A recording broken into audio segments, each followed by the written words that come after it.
Hey y'all, Uncle Eddie coming at you. How y'all doing? Hope all is well. Sorry about the bright light. It's so I can see what I'm doing. Got the mantle out here.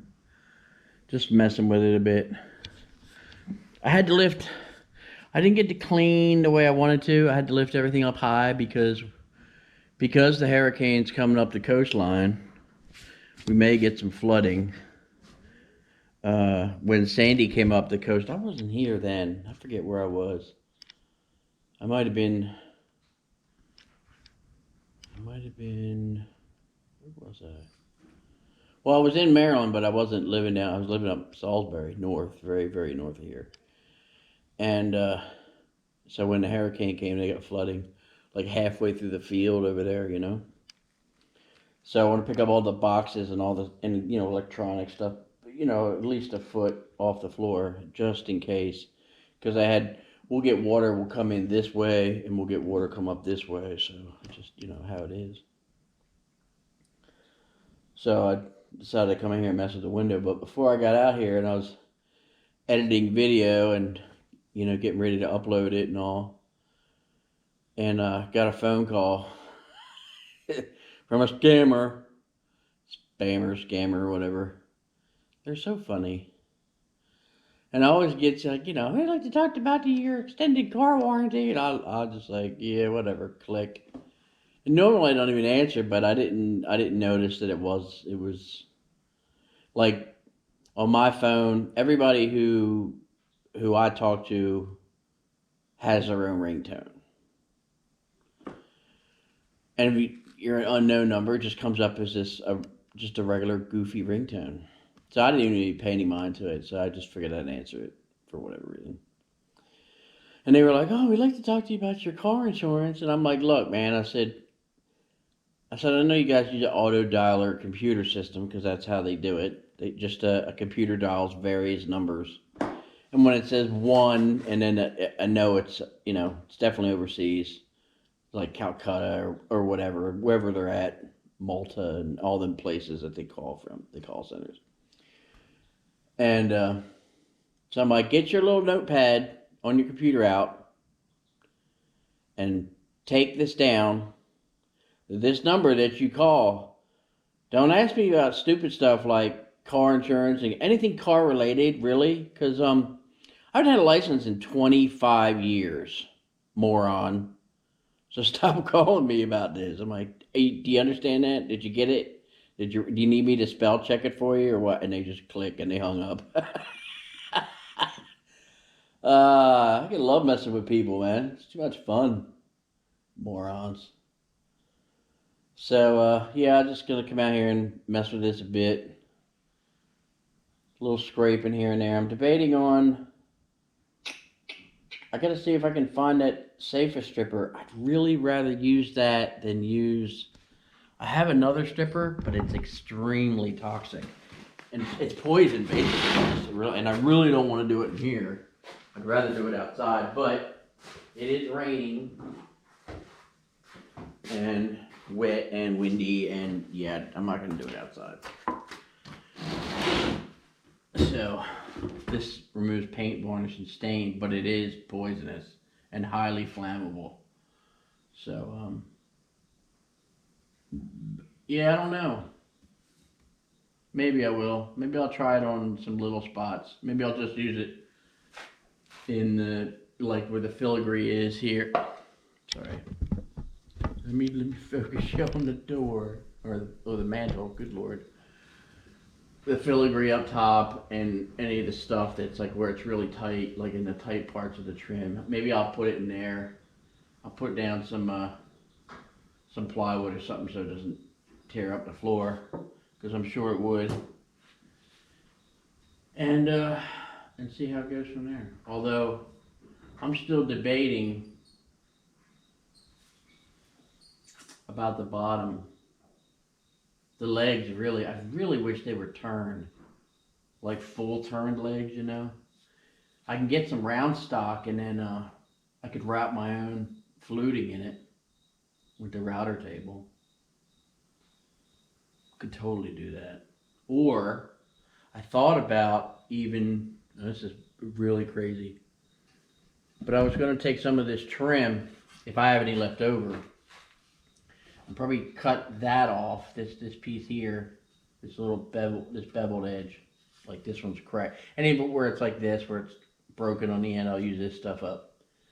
And then make it, so take 3 pieces like this and make like, like a square, like one big leg, and then I'll put something big down the bottom, some kind of, maybe something like these, but one piece on the bottom. That'd be cool. Make my own kind of custom looking mantle. So I don't know. I'm debating, because it's not really an old one. I thought it was an old one. It's like probably 50s, 40s, 50s, but it's not as old as I thought. Matter of fact, I don't even think. I think this and this part here was added on, those parts, and definitely the top piece. The top piece is not original. So, yeah. I don't know. We'll see. I got another window. I can always do another window, because they're so much fun. But I got the mower done, got all the grass cut, thankfully, before this rain came. And still got to do the stuff under the house, put the beams in. I got to figure out how I'm going to bring you all under the house when I do that. That'll be interesting. I'll have to, I can't really wear it on my head. I guess I could. Because what I'll do is I have like a black trowel pan. There it is right there, matter of fact. And on the other side I have an eye hook on it. So I'm going to put a rope on it. So you put all my materials in it, and then I'll get in under the house, in the back of the house, and I can pull it to me with the block pieces in it, the tools I need, and then over there you can see them sticking up the 3. There's another one right next to it. The jacks that go up underneath of it. Actually, there should be, I think there's 6 in that box, not just 4. But so it'll be one long beam under and the beams are under there. Thank God for that. Except for one. I got one piece I gotta drag under there for the dining room. But the kitchen, I'm gonna put one long beam in and put 3 of those floor jacks, but I'm not jacking the floor. I'm just putting enough pressure on it so that the floor doesn't bounce every time someone like my size, well, all of us really, walk across that floor, and it bounces and things shake and rattle. And so yeah, I want to fix that. It's just one of those things, the beams after a while. I don't know if it's maybe I think they stuck one in that wasn't the right way. It wasn't crown up. So all wood, I don't care where you buy it from, unless it's engineered. Unless it's like this stuff. These are engineered beams here. These TGI is a company, but it's a engineered I-beam. They're perfectly straight, no crown, no, nothing like that. But any of the regular dimensional lumber has a natural curve to it because of the way the grain is and everything else. And you always put the crown side up and then build with the pressure going down, gravity and everything else. Weight, house weight, floor weight, people weight, all that stuff. And but I think 1 or 2 of them was not put in crown up, and I think that's why there's a flex in the floor. So I'll take care of that, and what else do I gotta do after that? Then the guys are coming to take care of the air handler business. I'm glad I don't have to do that. My dad's like, is it alright if I get somebody else to do it? I'm like, hell yes. Please do if you want to do it. I mean, I don't mind doing the work for them and stuff. I don't. I owe them everything, my folks, and that's why that's why I'm here, help them out and everything. And so yeah, I don't mind doing that. But yeah, if they want to have somebody else come in and do it, because it would be a big project for just one person. Um,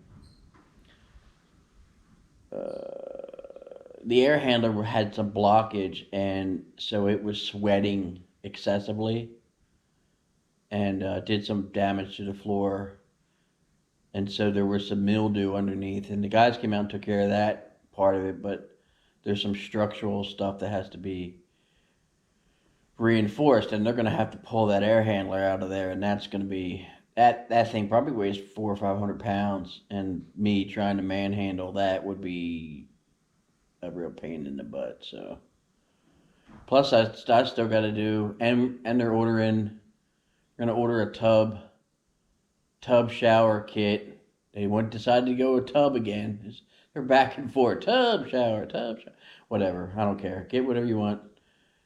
So they're gonna order that, and and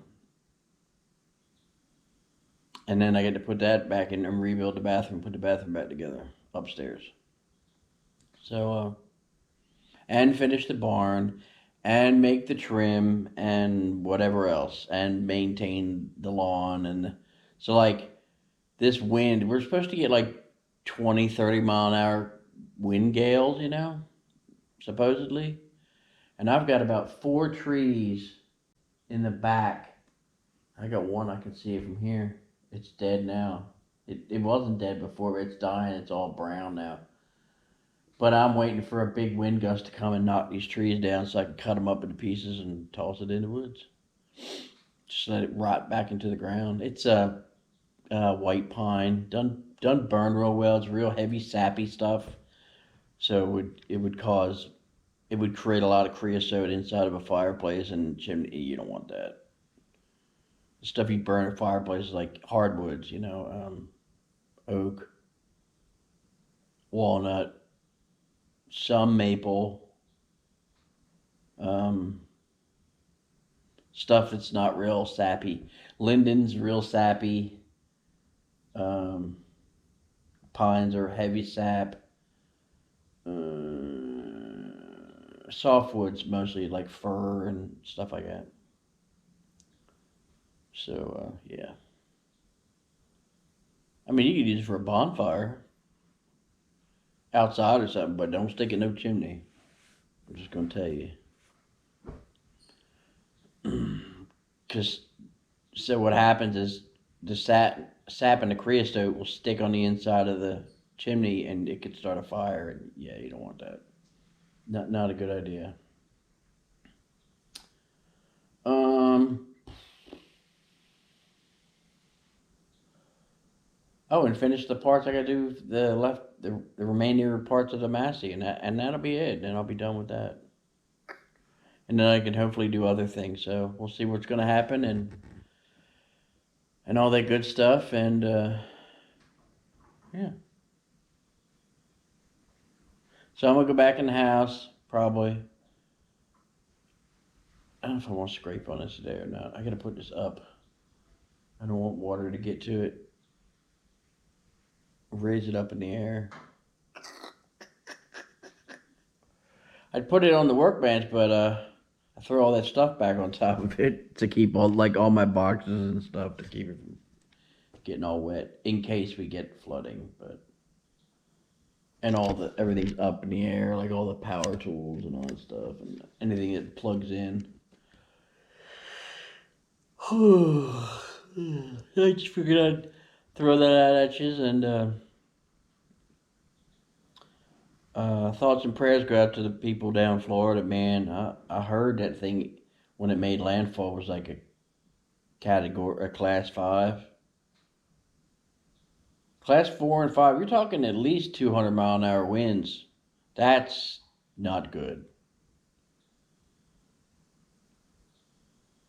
Florida's a beautiful place, but man, when hurricane season comes,